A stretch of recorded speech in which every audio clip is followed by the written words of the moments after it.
మన ప్రభును రక్షకున్న యేసుక్రీస్తు నామములో ప్రియులైన దేని బిడ్డైన వారందరికీ శుభవందనాలు తెలియజేస్తున్నాను.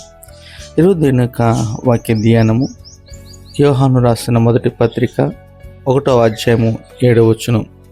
యేసు రక్తము ప్రతి పాపం నుండి మనను పవిత్రునిగా చేయును.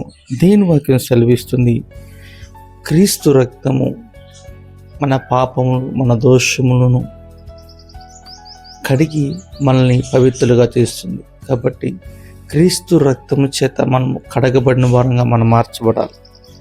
యేసు ప్రభువు నా కొరకు నీ కొరకు శిలువ త్యాగమయ్యారు.